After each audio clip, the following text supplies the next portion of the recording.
A big part of success depends on our ability to understand and manage our emotions. They can energize and keep us focused on what we want.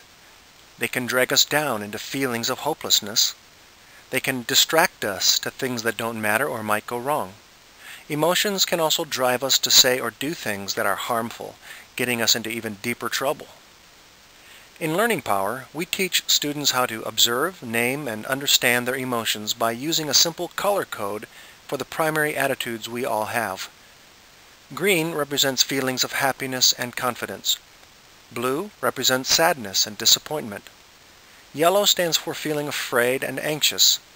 Finally, red represents anger and frustration. Even though we commonly regard 3 of these primary attitudes as negative, it's important to help students understand that each attitude is part of a healthy emotional life. A common misconception might lead us to believe that time is something we can manage. After all, isn't that what is meant by time management? Actually, no. And as soon as younger students can learn this next truth, the better off they will be. Better off as in happier, more creative, and successful. While we have many ways of measuring time, it isn't something we can directly control. Actually, time management is an essential skill for success throughout life, but what we are managing is the amount of attention, effort, and commitment we invest in the things that matter to us. We can manage how much time we give to the many things in life that demand or deserve it, and there are some very important distinctions and skills that can help us become masters at managing where we pay attention and spend our time. To get going, it's helpful to envision our lives as a kind of balancing act where different value spheres need to be coordinated. A handy metaphor is to think of these value spheres as different buckets that carry the things that matter most to us or require our time and attention. In Learning Power, we suggest 5 buckets that are essential value spheres in the lives of younger students. In no particular order, they are health and fitness, friends and fun, talents and dreams, school and study, home and family. Each of these buckets holds core values that are known to be essential to a well-rounded and balanced life. Without the skill of balancing our value spheres, we will have a tendency to give quality time only to the things that are easy and feel good. One reason that people procrastinate has to do with the fact that some things are just not that interesting or fun, which makes it all the easier to push them to the side for later. We want to help younger students learn the importance of setting priorities among the things that call on their time and attention. To prioritize means to put something first, or at least high on your list of commitments. By taking the time to identify their various values and commitments, and then giving their commitments high priority, younger students will start taking creative control in their lives. Once priorities have been set, the next step in time management involves transferring those important commitments to the calendar as goals to be accomplished. Values that fail to make this transfer to a working strategy merely drift along on our wish list, where we profess belief in something without really making it a part of our life. Each of the 5 buckets in Learning Power holds values that need to be converted to daily goals. Part of your role as a mentor will be to help younger students learn how to convert values into goals, how to transfer their priorities to the calendar where they can take action on the things that matter to them. But how do you convert a value into a goal? How can you determine how much time something will really take to accomplish? We've already named one reason people procrastinate, which is that they don't find a task fun or interesting. We'll talk about a solution to that problem in a bit, but now we've come to a second reason for procrastination. A lot of people don't know how to take a large or long-term task and break it down into more manageable steps. For students, homework is often overwhelming in the amount of study required. When they consider the monumental task of what needs to get done, it's hard to know how to start or where to begin. As an example, a student might know that she has homework, but because it remains a vague and oppressive demand in her mind, she prefers to push it off for one more day, promising herself that she'll get to it later, which either doesn't happen or happens too late.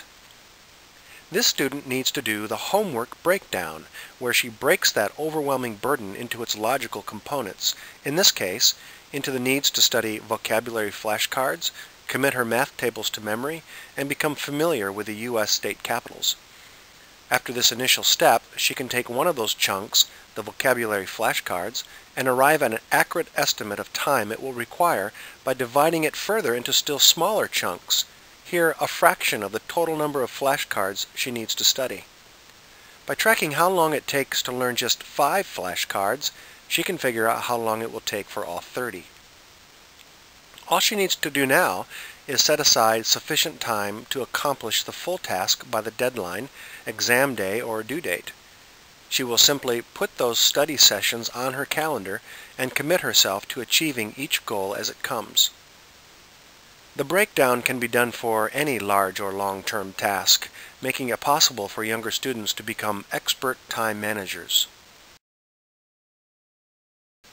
We have already covered some things you can do with younger students to help them with time management, but let's suggest a couple more.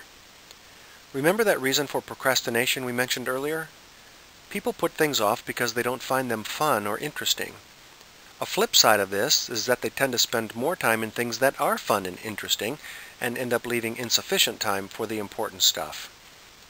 You might teach younger students how to use their music players as timekeepers, programming a number of 3-minute songs to set the time parameter for a task that needs to get done. Cleaning their bedroom at home is not typically something a kid is eager to do, but cleaning while they listen to their favorite music can make the time more enjoyable, and the room gets cleaned. Another way of motivating task completion on things that might not be intrinsically fun or interesting is to attach an incentive to the effort, such as getting to watch a favorite TV show or spending time with friends once the task is finished.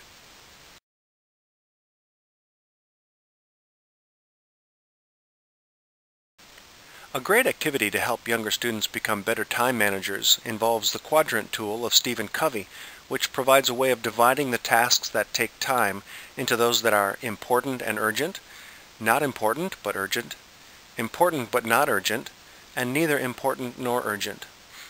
In Learning Power, we represent each of Covey's quadrants by an image that's easy to remember. Important and urgent tasks are like fires that need immediate attention. Pressing deadlines, emergencies, and unexpected crises cannot be put off without serious consequences, so we need to take care of them right away. Tasks that are not important but still urgent are like mud that sticks to our shoes and slows us down. Most of our day-to-day activities, which include common interruptions and distractions like social media and spontaneous requests from other people, fit into this category. The more we allow ourselves to get pulled in by them, the deeper we sink into the mud. Something that is neither important nor urgent is a waste of time, pulling energy and meaning down the drain. In this category will be those activities we get busy with to distract ourselves from things that really matter, but which might require effort, sacrifice, and perhaps some risk of failure. Success in life depends on a strong investment of time and energy in the upper right quadrant, symbolized by a compass which represents direction and purpose. The fact that things in this category are not urgent can easily tempt us to let them slide till later, but keeping at them is key to personal development and success in life. You might challenge younger students to list all the ways they use their time through an average day or week, and then distribute these activities across the 4 quadrants. This will help them see where they can begin taking creative control.